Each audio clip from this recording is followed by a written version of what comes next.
Zonja e zotrinj, ju përshëndes, unë jam Arlin Disa, do t'jemi bashk në edicionin e lajmeve të orës 15 këtu në Report Televizion. Njemi tani me titujt kryesor.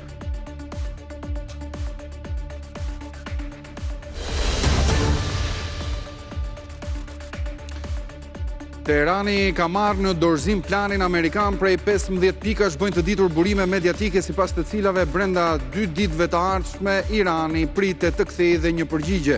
Gjithçka mendohet të jetë bërë me ndërmjetësimin e Pakistanit, ndërsa deklaratave të presidentit amerikan se e ka fituar luftën, Teherani u përgjigj me ironi duke mohuar të ketë tratativa sipas tyre. Shtetet e Bashkuara të Amerikës po negociojnë me vetveten.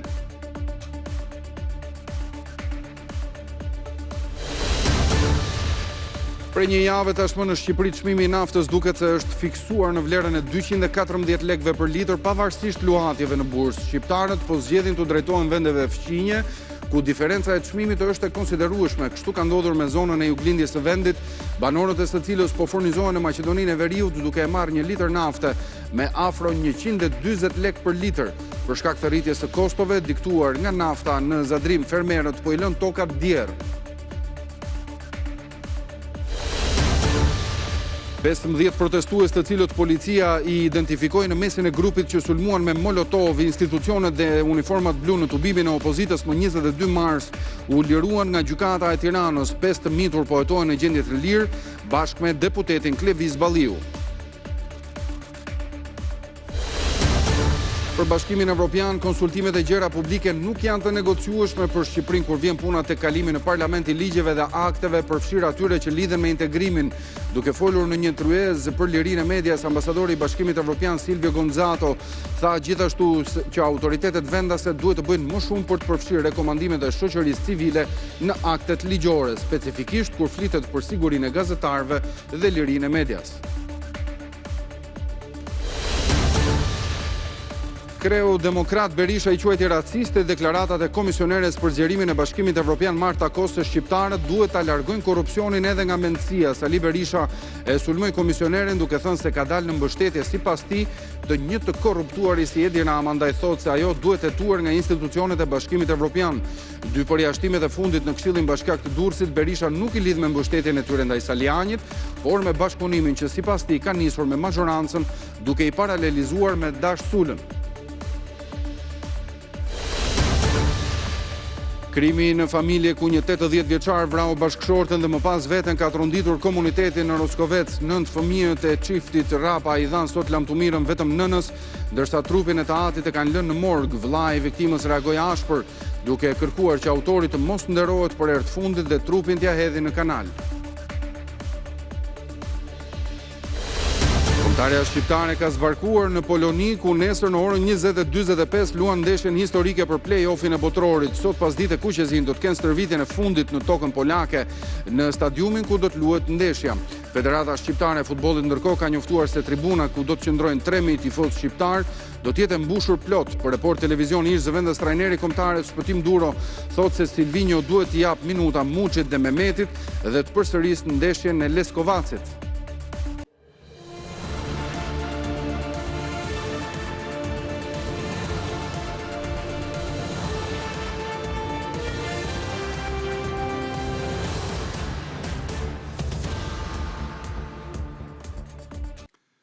Në Maqedoninë e Veriut, nafta kushton 74 lekë më pak se në vendin tonë. Kjo ka bërë që çdo ditë me qindra qytetarë nga Korça dhe Pogradeci të shkojnë për t'u furnizuar në strug. Fenomeni është bërë i zakonshëm dhe pohohet dhe nga fqinjët tanë për te i kufirit. Rritja e çmimit të karburanteve po i shtyn gjithnjë më shumë qytetarët të kërkojnë zgjidhje më ekonomike jashtë vendit. Një nga pikat kufitare më të frekuentuara është ajo e qaftanës që lidh vendin tonë me Maqedoninë e Veriut, ku karburanti shitet më lirë. Diferenca e çmimit shkon gati 74 lekë për litër dhe ka bërë që shumë qytetarë nga Korça dhe Pogradeci të shkojnë në strug për t'u furnizuar me naftë. Po në krahasim me Shqipërinë? Po të Shqipëri, çmimi shtrenjtë janë çfarë. Banorët e Maqedonisë së Veriut shprehen se edhe pse çmimet kanë mësuar rritje edhe në vendin e tyre, ato mbeten më të ulta krahasuar me Shqipërinë. Sipas tyre, është bërë zakonshme të shohësh automjete me targa shqiptare që furnizohen me karburant në Maqedoninë e Veriut. Çdo ditë. Çdo ditë shikoni shqiptar. Shqiptarët në targat të Shqipërisë që vinë këne bushin naftë. Mendon se është një alternativë e mirë që vinë? Besoj edhe të juve, besoj ta ulin. Shpresoj qeveria të marrë masa për uljen e akcizës. Aktualisht, një litër naftë në Maqedoninë e Veriut kushton rreth 90 denar ose 140 lek, ndërsa në vendin tonë çmimi është 214 lek për litër. Ky ndryshim i madh në çmime vazhdon të nxjisë qytetarët të kalojnë kufirin për të përfituar nga kostot më të ulta. Shtrëngtimi i naftës dhe subvencionet e pamjaftueshme po pengojnë punët e bujqësisë edhe në Zadrim të Lezhës, ku fermerët njësoj si në Maliq apo në Lushnjë ankohen se janë rritur dhe çmimet për plehrat kimike. Në këto kushte ata janë detyruar të ulin sipërfaqen e mbjellë me drithra dhe perimet stinës. Rritja e çmimit të naftës, plehrave kimike dhe inputeve bujqësore ka vënë në vështirësi fermerët e Zadrimës në një periudhë delikate që përkon me kohën e mbjelljeve të pranverës. Unë nuk marra si subvencionim për shtetit, edhe unë i kam toket pas i letër. Çmimi i naftës rrit, çmimet e plenave kimike në rrit, edhe na ka çojë kur dhe puna me bua problemin na bie çmimi. Naftën e mora 2140 lek. Mund ta shifni edhe në tabelë si është atje, sa që pik leverdijet me dal kush nuk ka. Kostot e plugimit kanë shku me fjallë ka kanë 17, tash ka shku 20.000 lek. Megjithatë, fermerët e pakt që vazhdojnë të punojnë tokën, po përballen me një rritje të kostos së bazës prodhuese nga 30 deri në 40%, duke e bërë të pamundur mbajtjen e aktivitetit. Shumë prej tyre janë detyruar të lënë tokat pa i punuar. Zona është shumë djerë. Pra në qoftë se kanë pas dëshirë populli me mell, momentalisht e ka të vështirë sepse ekonomia e fshatit bazohet me blegtorin dhe po ta shohësh rritjen e plena kimike, farnave, të gjithave naftës e këto dhe është në vështirësi të fshatit mbetet pas nuk ka. Një problem i ngjashëm është vënë re gjatë këtyre ditëve edhe në Maliq, Lushnjë e Fier, ku fermerët kanë ndalur punën për shkak të çmimeve të larta. Ekspertët paralajmërojnë se nëse nuk ndërhyhet me masa lehtësuese, kjo situatë mund të shkaktojë rënje të prodhimit bujqësor në vend, të rrisë varësinë nga importet dhe të rënojë ekonominë e qindra familjeve që jetojnë me bujqësi.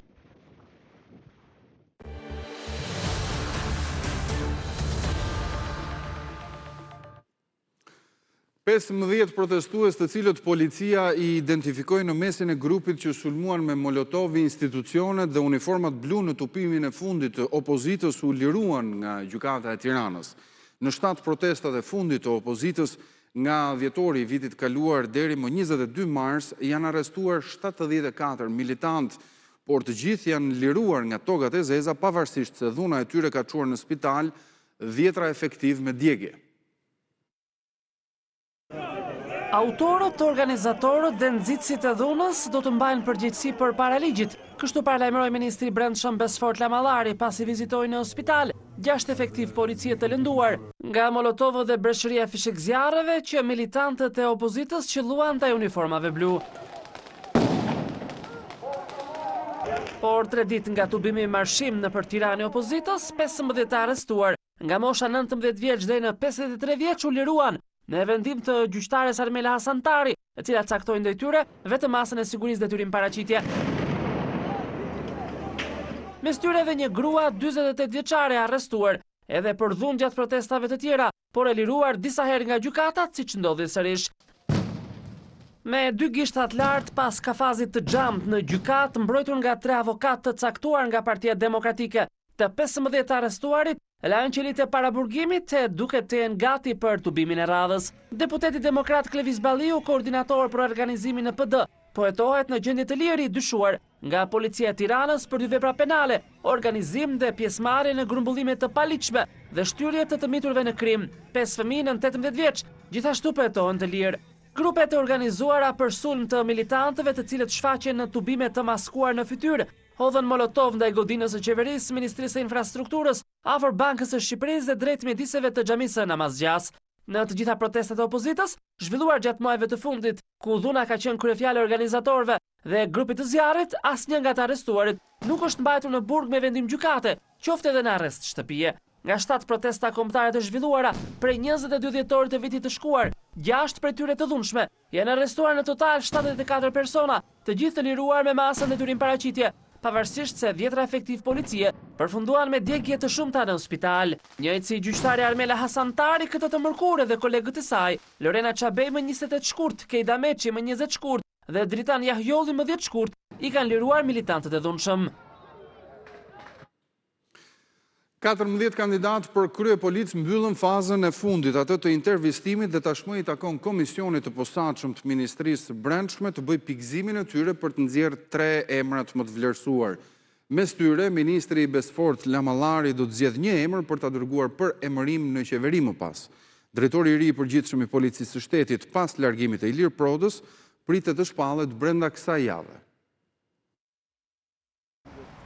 Emra me karrierë të gjatë në radhët e uniformave blu me poste të larta gjatë detyrës së tyre janë më favoritët mes 14 kandidatëve për të emëruar në drejtimin e Policisë së Shtetit. Tonin Vocaj, së fundmi në Akademinë e Sigurisë, por ish drejtuesi i Policisë së Tiranës, apo edhe i Policisë Kriminale, duket të jetë figura më bashkuese në këtë stin protestash të opozitës. Të njëjtët që sollën edhe largimin e Ilir Prodës pas sulmit ndaj ish-vilës Enver Hoxhës, sot rezidencë Arti, ku molotovët e protestuesve të PD-s rrezikuan edhe artistët e huaj brenda. Me mbi 40 vite shërbim, Tonin Vocaj mund të jetë kandidati më potencial në eksperiencë në drejtimin e strukturave të sigurisë dhe rendit publik, që mund të sjellë një mirë menaxhim edhe në mesin e akuzave të opozitës për veprimin e policisë ndaj mbështetësve të saj në tubime. Në 5 vitet e fundit drejtues në qarqet më të vështira në vend, Shkodër, Durrës, Dibër dhe së fundmi në Fier, Skënderhita, mbetet gjithashtu kandidatur potenciale për të qenë drejtori i ri i përgjithshëm. Prej më shumë se një viti drejton Vlorën, edhe Lidon Çela ka spikatur në mënyrën e drejtimit përfshirë eksperiencën në krye të Agjencisë Mbikëqyrjes Policore të Tiranës. Edhe Lorenz Panganika ka një eksperiencë të gjatë si drejtor në qarqe të mëdha, në Tiranë dhe në Fier, pika që japin potencial për të qenë drejtues madhor i bluve. Afrim Tafa i Durrësit është surpriza e kësaj gare, pavarësisht se vetëm për pak muaj drejtues, ai shihet si një emër me potencial në polici dhe që mund të marrë besim për të drejtuar strukturën 12.000 antarëshe. Drejtori i ri i përgjithshëm i Policisë së Shtetit, edhe mes 9 emrave të tjerë, Gentian Berberi, Neritan Allbati, Pëllum Seferi, Rebania Upi, Sajmir Boshnjaku, Alfred Çepe, Arianit Arapi, Gentian Shehaj dhe Ida Faskaj, të cilët kanë kontribute në nivelet më të larta drejtuese të bluve, sidomos në drejtorinë e përgjithshme të policisë. Përzgjedhja do të mbetet Komisionit të Posaçëm në Ministrinë e Brendshme, pas intervistimit të 14 kandidaturave të martën brenda 48 orëve. Komisioni do të duhet të bëjë pikëzimin e tyre, si në aspektin profesional, atë moral dhe të integritetit, si dhe në vlerësimin organizative e drejtues. Është Ministri i Brendshëm Besfort Lamallari, që zgjedh një emër për t'ia propozuar për emërim Këshillit të Ministrave, shoqëruar me një relacion shpjegues për zgjedhjen e tij. Për Bashkimin Evropian, konsultimet e gjera publike nuk janë të negociueshme për Shqipërinë kur vjen puna tek kalimi në parlament i ligjeve dhe akteve që lidhen me integrimin. Duke folur në një tryezë për lirinë e medias, ambasadori i Bashkimit Evropian Silvio Gonzato tha gjithashtu që autoritetet vendase duhet të bëjnë më shumë për të përfshirë rekomandimet e shoqërisë civile në aktet ligjore, specifikisht kur flitet për sigurinë e gazetarëve dhe të lirisë së medias. Njësër ndryshimesh ligjore në parlament po paraqiten si nisma deputetësh duke bërë që të anashkalohet detyrimi për konsultime publike. Ndërsa në ndryshimet rregullore të propozuar nga socialistët, ligjet që lidhen me procesin e bisedimeve për në Bashkimin Evropian, aktualisht të përjashtuara nga miratimi i tyre me procedurë të përshpejtuar, do të nënshtrohen vetëm kësaj procedure. Përpasoj, ato nuk do të mund të jenë objekti një konsultimi publik. Por për ambasadorin e delegacionit të Bashkimit Evropian Silvio Gonzato, në këtë kontekst konsultimi nuk është i negociueshëm, nuk është element i negociueshëm as pak. Është i qartë për të tërë ne dhe mendoj edhe për qeverinë që reformat nuk mund të dalin pa pjesëmarrjen e gazetarëve, medias, akademisë dhe shoqërisë civile.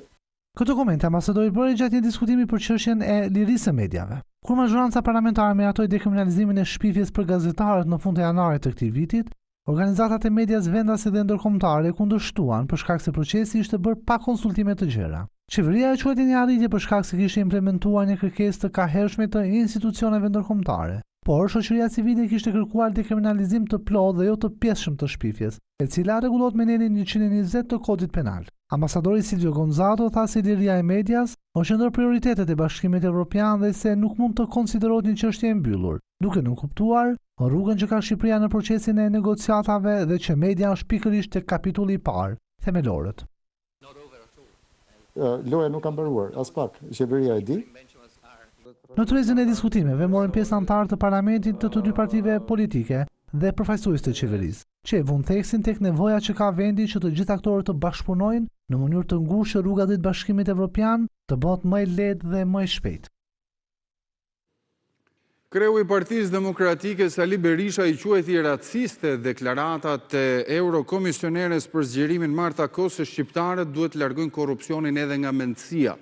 Berisha e sulmoi komisionerin duke aluduar se edhe ajo është korruptuar nga Rama. 2 përjashtimet e fundit në Këshillin Bashkiak të Durrësit, Berisha nuk i lidh me mbështetjen ndaj Salianit, por me bashkëpunimin që sipas tij kanë nisur me majorancën.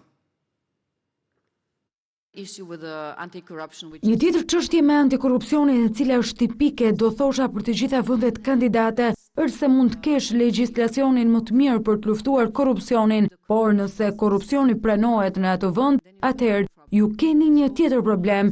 Kjo deklarat ka mjaftuar që nga selia e Partisë Demokratike një breshëri sulmesh të bien mbi komisionerin e BE për zgjerimin. Kreu Demokrat Sali Berisha tha këtë të mërkurë se Marta Kos po sillet si ortake e Edi Ramës. Është një deklarat e mirëfillt, raciste dhe korruptive. Nëse kemi të bëjmë me korrupsion politik apo korrupsion monetar, kjo është çështje e institucioneve të hetimit të Bashkimit Evropian. Por të akuzosh një shoqëri se pranon korrupsionin në një kohë kur mbështet hajdutin me gjithë peshën që ka komisioni, pak me thënë, po ngjet si ortak i tij. Në konferencën për media, Berisha sulmoi edhe 2 këshilltarë tashmë të përjashtuar të PD në Këshillin Bashkiak të Durrësit, Dritan Burgian dhe Arlind Boshkun. Ai tha se Boshku e Burgia kanë përfituar për interesa personale nga pushteti, duke mohuar që përjashtimi i tyre të ketë ardhur për shkak të mbështetjes së hapur ndaj Ervin Salianit. Në qoftë se ti në fushat elektorale në betejë, besimin që ta dham, e përdor si dashsura, atëherë ti e përjashton veten nga partia. Qoftë se punon për kandidatë e Partisë Socialiste dhe jo për kandidatë e Partisë Demokratike duke majtë postin që ke, ti ke majtur një qëndrim që ke nxjerr veten vetë jashtë partije. Mbi përjashtimin e Burgias dhe Boshkut nga grupi këshilltarëve bashkiak të PD, reagoi edhe Ervin Saliani që e quajti akt frike ndaj mendimit ndryshe dhe garës së lirë në PD, teksa në Prag janë zgjedhjet e brendshme për kryetar. Platforma dhe strategjia e komunikimit me publikun, koordinimi qeveri grup parlamentar kanë qenë në fokus të takimeve sot që kryeministri dhe kryesocialisti Rama ka pasur me kreun e grupit parlamentar të PS-s Tauland Balla dhe disa ministra. Pjesë e takimit ka qenë gjithashtu edhe zëvendës kryeministri Albana Koçiu, ministri i shtetit për pushtetin vendor Ervin Demo dhe ministri i shtetit për marrëdhëniet me parlamentin Eriona Ismaili. Sot në vilën 30 ndërkohë Rama ka takimin e radhës me ministren e ekonomisë Delina Ibrahimaj dhe disa prej institucioneve të varësisë si kreu i Akshit Igli Tafa. Takimi i Ramës me Ballën dhe ministrat vjen një ditë pasi kreu i grupit prezantoi draftin e projektligjit për referendumet, të cilin majoranca synon ta kalojë pas një procesi të gjerë konsultimi.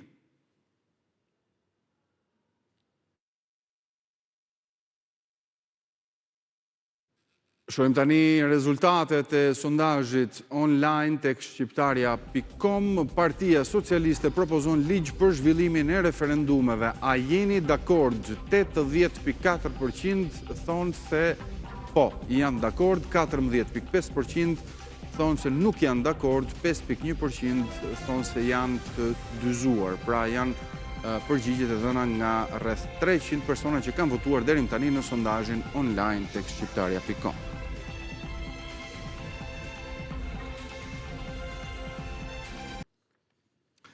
Ka zgjatur 108 ditë protesta e Adriatik Lapajt para kryeministrisë. Në këto muaj ati u bashkuan vetëm për krahasit më të ngushtë, ndërsa thirrjet si në drejtim të Ramës për t'u dorëhequr dhe si në drejtim të Berishës për t'u bashkuar ranë vesh të shurdhët.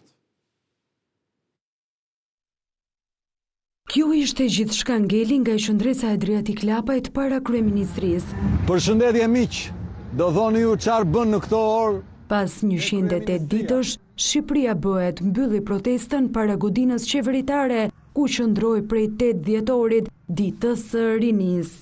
Protest përballë Edi Ramës, i cili duhet dorëhiqet. Do jem këtu ditë-nat pa ndalim. Jo duke ikë në shtëpi. Jo duke ngrënë dreka e duke dalë në televizor e pastaj duke ardhur për të protestuar një herë në kaq. Nga sot do vazhdojmë dhe uroj që këtu të ketë qindra e mira qytetarë në ditën vazhdim. Por thuajse të vetmit që u bashkuan në këtë ditë, herë të ftohta, herë në shi, ishin vetumantarë dhe simpatizantë të Shqipëria bëhet. Qytetarët ishin të rrallë, për të mos thënë inekzistent.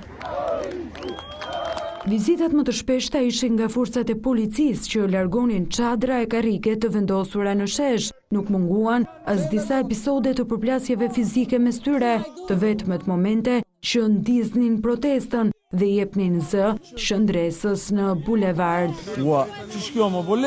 Thirrjet për bashkim ranë në vesh të shurdhët, as qytetarët, por as Sali Berisha, të cilit ftesa për t'ju bashkangjitur qendresës së Lapajt ju bë disa herë, nuk ju bashkuan. Lerini egot për pushtet, lerini partit, se ka nevojë Shqipëria për të çliruar. Madje këtij të fundit, çdo të hënë i linte sheshin për të mbajtur foltoret e tij, duke u zhvendosur bashkë me protestuesit e tjerë në bunkerin përballë kryeministrisë.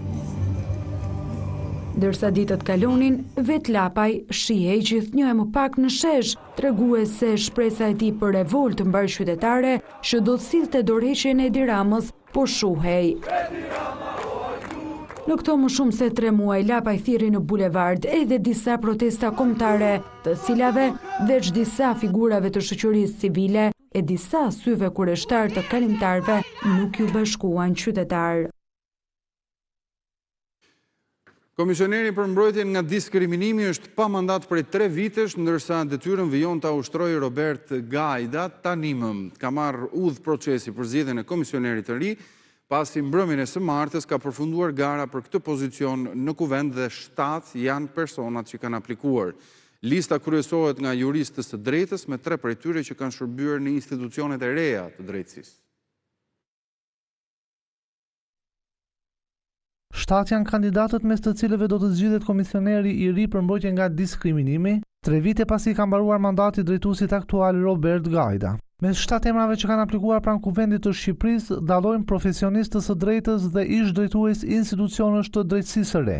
Ish kreu i Këshillit të Lartë të Prokurorisë Alfred Balla është burri vetëm që kandidon, ndërsa Rozeta Ivanova dhe Genda Tafaj Bundo vinë nga ish komisioni i pavarur i kualifikimit. E para ish punonjëse në trupin e Vettingut dhe e dyta komisionere në KPK. Postin e komisionerit e kërkon edhe Brunilda Menalla, që aktualisht punon në këtë institucion si këshilltare e komisionerit në Departamentin e Punëve të Jashtme. Ermonela Gjafa dhe Sonila Hysi, të dyja ish drejtuese të Agjencisë Kombëtare për Diasporën, dhe Brikena Luti janë gjithashtu kandidate. Sipas rregullores së Parlamentit, brenda javës së ardhshme do të duhet që Komisioni për të Drejtat e Njeriut të organizojë një dëgjesë publike me secilin prej kandidatëve të vetofruar. Pas dëgjesës në komision, në fazë tjetër aplikantët do të duhet që të mbledhin të paktën 28 firma deputetësh, në mënyrë që të konsiderohen ligjërisht kandidat. Më pas do të jetë seanca plenare e cila do të zgjedhë drejtuesin e këtij institucioni. Zakonisht, komisioneri është zgjedhur bashkë me avokatin e popullit përmes marrëveshjeve politike dypalshe, por këtë vit me zgjedhjen e Endri Shabanit, skema u prish dhe 2 parti të mëdha shkëmbyen akuza ndaj njëra tjetrës, me opozitën e cila është drejtuar gjykatës kushtetuese për të vlerësuar ligjshmërinë e zgjedhjes së Shabanit. Komisioneri për mbrojtje nga diskriminimi drejtohet aktualisht nga Robert Gajda, mandati i të cilit ka përfunduar ligjërisht 3 vite më parë, dhe i cili nuk ka kërkuar një mandat të dytë, ndërsa gara dështoi një herë në muajin shkurt, për shkak se asnjëri prej aplikantëve nuk siguroi 28 firma deputetësh. Krimi në familje ku një 80 vjeçar vrau bashkëshorten dhe më pas veten e ka tronditur komunitetin në Roskovec. 9 fëmijët e çiftit Rapaj dhanë sot lamtumirën vetëm nënës, ndërsa trupin e të atit e kanë lënë në morg. Vllai i viktimës reagoi ashpër duke kërkuar që autori të mos nderohet dhe trupin t'ia hedhin në kanal.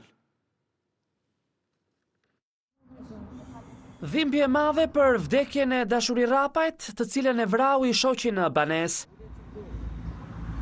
9 fëmijët e çiftit Rapaj po përcjellen sot në banesën e fundit në nënën e tyre. Asnjë fjalë, asnjë pikloti për baban vrasës, trupin e të cilit e kanë lënë në morg. Motivi i krimit është e banal, i justifikuar vetëm nga një mendësi patriarkale ku burri i shtëpisë vendos edhe për gjëra të përditshme, si mbjellja e tokës. Shefi i Rapaj kishte raportuar një konflikt familjar në policinë e Roskovecit disa ditë më parë, pas një debati me djalin dhe bashkëshorten për mbjelljen e patateve. Një 10 ditësh mund t'i themi, i denacoj në polici. Je policia këtu, merr motrën, merr dhe nipin. Kishim mbjell ca gjëra në poshtë. Patate. Kupton? Pse i mbodhe këtu, po s'më falë, e si mbodhe këtu. To janë konflikte kot. A i me fjalë, ka qenë problematik. Ne kemi marrë të ndirën tonë, motrën tonë, dhe ta varrosim lartë ku kemi nënën dhe baban. Nuk më interesojnë fare. Ate e kam dhënë me zë dhe me shkrip, ta e mini dhe e groposni në kanalin më të thellë. Ta hanë qantë. Konflikti nuk ishte zgjidhur derisa mes ditën e së martës qelloi të shoqen me pushk më pas edhe veten. Ngjarja tronditi komunitetin e vogël të Kumanit në Roskovec. Fqinjtë të afërm tregojnë për një burr autoritar dhe një grua të urtë që duronte bashkëshortin dhe sakrifikonte gjithçka për fëmijët. Bëlla thithë mund se më ka pasur me djalin, e shellur për djalin, se çdo nen për fëmijën bëhet copa dhe këtu kanë qenë sherrët, ta mundani, nuk e di saktë. Po më vjen të keq edhe kur mora vesh, kam qarë për atë grua, se ishte shuzoj. Policia e Fierit dhe ekspertët mjekoligjor konfirmuan se 80 vjeçari vrau bashkëshorten me një armë zjarri tip pushk, të cilën e mbante të fshehur nën tokë pranë banesës. Ndërkohë djali i çiftit Artur Rapaj në dëshminë e tij në polici ka deklaruar se nuk ndodhej në banesë në momentin e ngjarjes. E ndjera dashuri Rapaj do të pret në fshatin e lindjes në Allambres të Beratit. Në ceremoninë mortore ishin të pranishëm 9 fëmijët e saj, vëllezërit e motrat. Ndërsa të afërmit e autorit, shefit Rapaj nuk morën pjesë në ceremoni. Mbetet për të parë nëse fëmijët do të tërheqin trupin e tatit nga morgu, në të kundërt, ceremonia e varrimit mund të kryhet nga Bashkia e Roskovecit. Gjykata e Lezhës pritet të japë sot vendim për portugezin Ruben Saraiva, i akuzuar për vrasjen e biznesmenit Ardian Nikulaj në vitin 19 prill të vitit 2023 në Shëngjin. Prokuroria ka kërkuar dënimin e Saraivës me burgim të përjetshëm si ekzekutorin me plumb në kokë të Nikulajt brenda lokalit të hotelit të tij Koral në Shëngjin. Portugezi e ka mohuar vazhdimisht përfshirjen në këtë ngjarje, ndërsa sipas dosjes hetimore Saraiva akuzohet për vrasjen e kryer për interes ose akmarrje, si dhe për mbajtje pa leje dhe prodhim armësh shpërthyese dhe të municionit. Sipas hetimeve, vrasja e Nikulajt dyshohet se u porosit nga Edmond Axhia, i cili jeton në Britaninë e Madhe për motive gjakmarrje. Të përfshirë si ndihmës janë edhe 4 shtetas britanik të arrestuar dhe në procese gjyqësore për të kundërshtuar ekstradimin në Shqipëri. Vrasja e biznesmenit Ardian Nikulaj ishte vijimi i zinxhirit të akmarrjes që familja e viktimës ka me fisin Lex Takaj, konflikti nisur në 1997 duke shkaktuar bilanc me shumë viktima mes dy fisëve. Një blog shkurt me lajme tani na një me zhvillime të tjera. Një 24 vjeçar u arrestuar në Kamës, i dyshuar për 4 vjedhje në 2 lokale dhe 2 banesa gjatë muajve shkurt dhe mars. I riu ka vjedhur shumë të ndryshme parash, sende me vlerë dhe 3 celular. Arrestohet në Maliq një 30 vjeçar nga fshati Sovjani, i cili qarkullonte me automatik pa leje në makinë. Pas kontrollit në banesë u gjetën një armë gjahu dhe një sasi municioni. Policia e sekuestron dhe automjetin. Nga 55 leje në zhvillim, në Golem dhe Qerret, vetëm në 2 subjekte respektohen kushtet e sigurisë në kantierët e ndërtimit, tha kryeinspektori Afrim Qendrë në një takim me sipërmarrës e zyrtar vendor në Kavaj. Kam 2 fjalë për drejtorin e IMT-s Kavajs. Zotëri, në qoftë se ti do kishe bërë punën, nuk do ta kishim këtë situacion.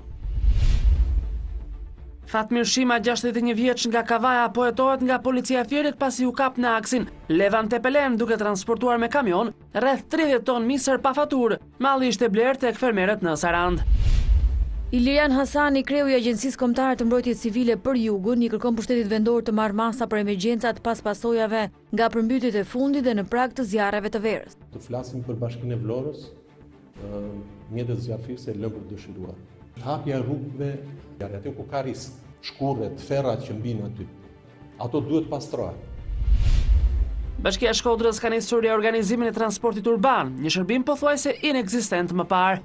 Tani e mbrapa do të kemi çdo 20 minuta në stacion me orare të përcaktuara dhe të përpiqemi të jemi korrekt. Është shërbimi i munguar, i domosdoshëm, jemi vënuar. Fermerët e luleshtrydheve në Frakull po eksportojnë më shumë prodhim drejt vendeve të Ballkanit dhe Bashkimit Evropian. Ne na kanë dalë mirë se ne po bëjmë me luftën biologjike, me spërkatjet biologjike që kanë dalë. Se ato 24 ore kanë karencën, 4-5 ditë që bëhet vilja, ajo ka mbaruar karencën e saj. Në Berat sot ju dha lam të mira gazetarit dhe publicistit të njohur Namir Lapardhaja, i cili nda nga jeta në moshën 40 vjeçare pas një tromboze në sistemin e qarkullimit të gjakut. Mes dhimbjes dhe lotove në Berat ju dha lam të mira gazetarit dhe publicistit të njohur Namir Lapardhaja. Ngushëllime të shumta ju shprejon nënës së tij, bashkëshortes, 2 vajzave dhe të gjithë familjarëve. Për 20 vjetë më parë, Namirin e kam njohur pikërisht këtu, në këtë vend ku ne jemi sot, ku po i bëjmë përcjelljen e fundit, u bë një figurë e rëndësishme, jo thjesht në botën e gazetarisë, por edhe në jetën aktive të qytetit Beratit. Kishte një karakter të fortë, energjik, një fjalë të mençur, jo vetëm që mund të bisedoje, por edhe mund të mësoje. Ka moshën e djalit tim, që është e vërtetë. Po unë e kam njoftë si të ishim moshatarë. Unë duke u zvoglu, ai duke u rrit, dhe na ka lidh libri. Ai ishte një eseist i rrallë. Pa ishte nga lloji gazetarit që kishte aftësinë të përmbledhë në 3 faqe thelbin e një romani voluminos. Namir Lapardhaja nda nga jeta në moshën 40 vjeçare në Gjermani, dyshuar nga një tromboz në sistemin e qarkullimit të gjakut. Lapardhaja ishte publicist, aktivist, kritik letrar dhe autor i disa librave. Ai ishte i njohur për analizat e drejtpërdrejta dhe kritike mbi zhvillimet politike në vend.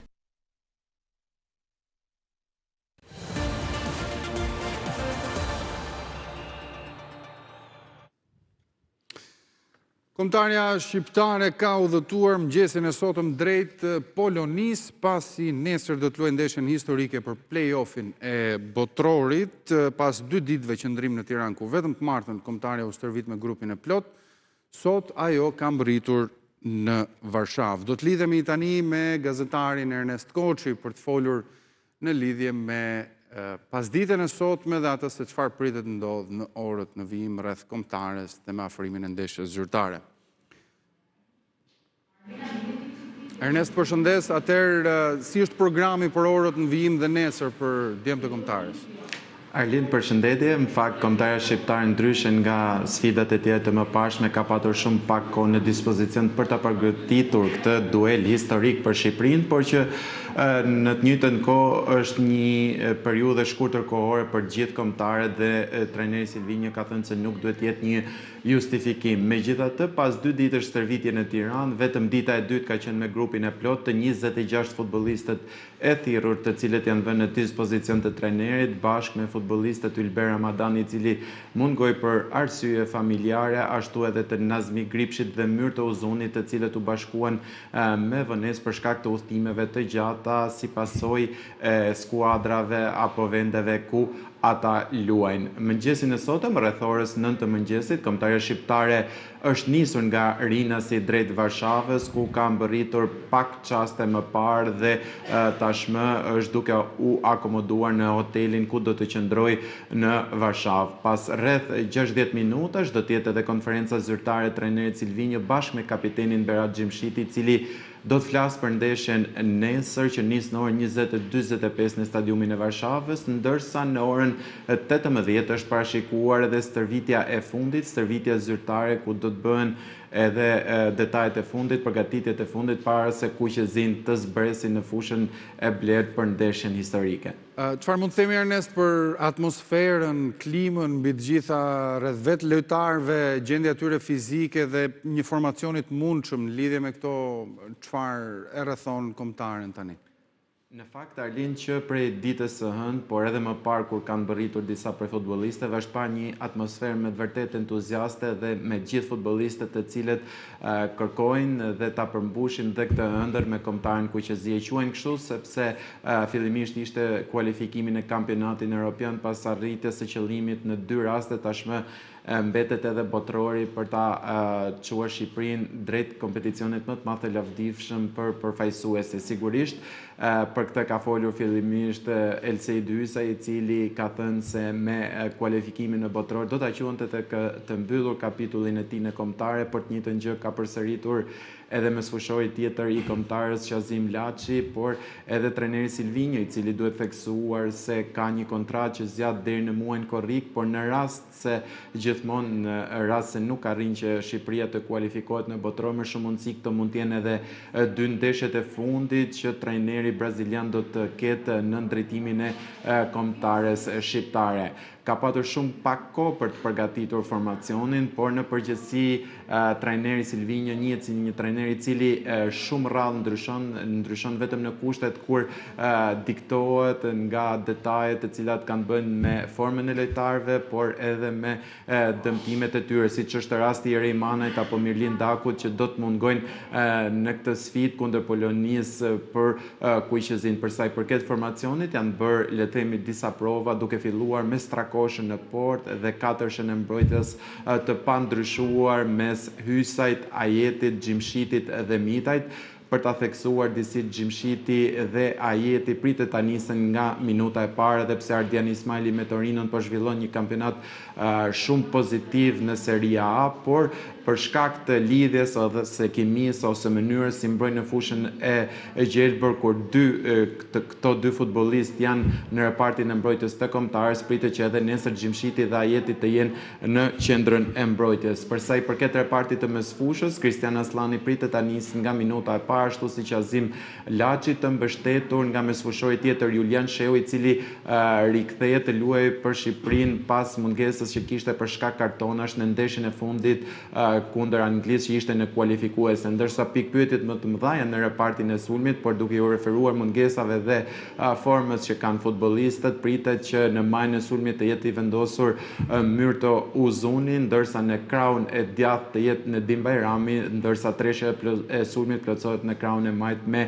Arber Hoxhën. Shumë nga specialistët që kemi patur mundësi të komunikojmë presin që Silvinjo t'i jap minuta 2 lojtarëve më të formë të momentit në kombëtare, si Ernest Muçi dhe Anis Mehmeti, të cilët njihen për aftësitë e tyre të dalluara teknike.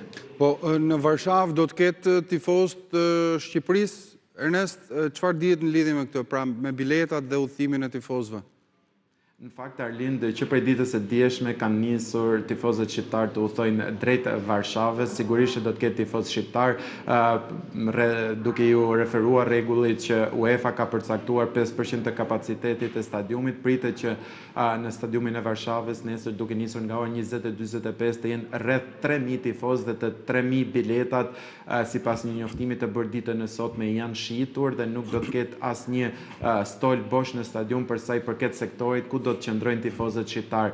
Kërkesa ka qenë realisht e madhe, pasi bërimet për RTV kanë bërë me dije më herët që rreth 18.000 kërkesa kanë qenë për bileta për këtë ndeshje, edhe pse Federata Shqiptare e Futbollit ka bërë kërkesa për të patur një numër më të madh prezent tifozës shqiptar, nga Federata Polake është refuzuar dhe kanë të drejtën ta bëjnë këtë, për shkak se ashtu si për ne edhe për ato është një ndeshje që konsiderohet si finale dhe duhet me patjetër rezultati pozitiv, pasi duhet theksuar se nuk është me sistem vajtje-ardhje, është një ndeshje finale, një ndeshje e vetme me 90 minuta dhe në rast se do të kemi barazim më pas ajo do të shkojë drejt shtesës më pas penaltive.